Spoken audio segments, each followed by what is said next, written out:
So here it is, the final product. I soldered it all together. You know, this thing comes as a kit. It's an oscilloscope. It was like 25 bucks on Amazon. Came as a kit. I had to solder it all together. Does it work? Yeah, it works. Let's stick around a minute. I'll show you. I'll do something with a UART on the Arduino. I'll show you that the thing's working. It's a functional oscilloscope. 25 bucks. I don't know what kind of abuse it'll take. It's not as fancy as your other desktop scopes, but it does work. I'll see if I can, I don't really have much use for an oscilloscope, I don't really use it very often. Maybe I can do something with the car. If I go out in my car and work on something, I'll record a video showing this thing in action, doing real work. But, for now, I'll just show you the UART thing with an Arduino. Anyway, it's a working oscilloscope. It's got lots of buttons and switches and doohickeys on it. You can do a lot. You read the manual, you see what all it can do. Here's how it comes. I'll show you. This is the finished product. So TLDR, yeah, it's 25 bucks or so. I mean, yeah, what do you got to lose? It's a fun soldering project. That's why I got this thing, because I got a really nice soldering iron here for work. Every now and again, like once or twice a year, I have to take a resistor off a circuit board. And really, other than that, it's just sitting there getting dusty. So, sometimes I try and look for a project or something, just to solder something together. And I saw this online, and it was fun. Anyway, here's how it comes. You see there's a ton of these doodads, capacitors, and other things. There's the screen. Here's the circuit board. You can see it's a considerable amount of soldering. And there's the instructions in there, and there's the probe. And the packaging is real nice. I bought two because I wasn't sure how this was going to go down. I bought two because I read the reviews. Most of the reviews were positive when I saw it, and I think maybe I saw some were negative, so I bought two in case one of them was busted or defective. I don't really have 3 hours very often to sit there goofing around with this kind of stuff, so I wanted to make sure that when I finally did have the time that I wasn't going to get something defective. So I bought two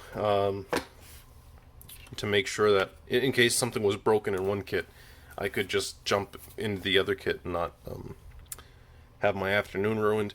Anyway, yeah, there it is. And now I got an extra one. It's really cool. I got an extra one. So, maybe if you and I are friends, maybe ask and I'll give this to you as a present. Not for YouTube. This ain't a YouTube giveaway. Maybe I'll have a coworker or something who's interested in it. Anyway, there it is. It works. Enough talking. I'll show you a demo with the Arduino. Let's do that. Okay.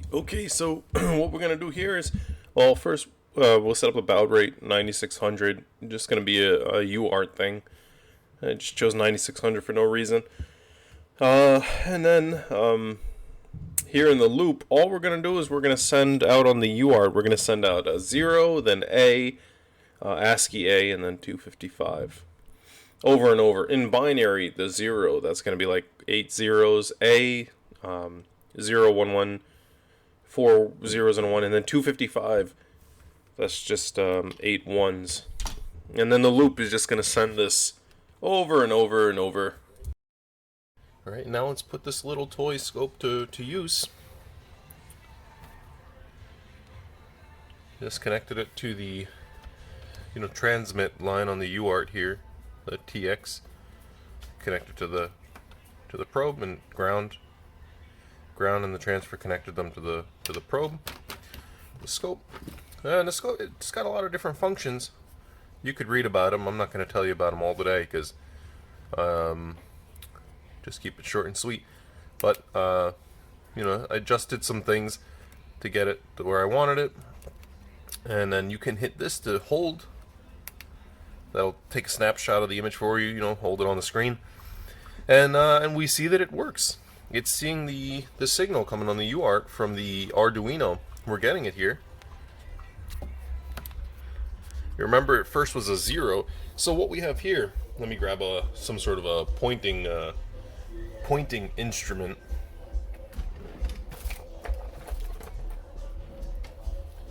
So maybe it can put something here on the screen.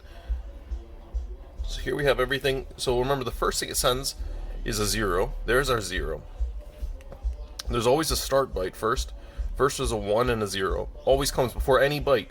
First it'll say 1 and 0 and then start sending the byte. So here we have 1, 0.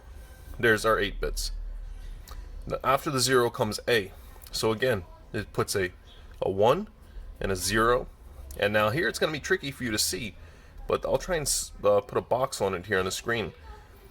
This business here is the A. This is the, so it goes least significant bit first. So it goes, can we zoom in even more? No, that's as much as the camera will do. I'm going to do this. So here we have our 1. First the start bit, 1, 0, then a 1, then 4 zeros, then 2 1s, then a 0. Because A, remember, it's 0, 1, 1, 4 zeros, and a 1. Right. It just comes backwards. The UART here sends the, some UARTs send the most significant bit first, some send the least significant bit first. We can see, using our oscilloscope, that this one here is sending the least significant bit first. So that's an interesting thing we learned about our Arduino UART. And then here, then it comes 255. So it says first another start bit, 1, 0, and then all 1s. And then remember, then we're back to the 0 again. So it's going to stay 1, then go down to 0, and then 8 zeros, and so forth.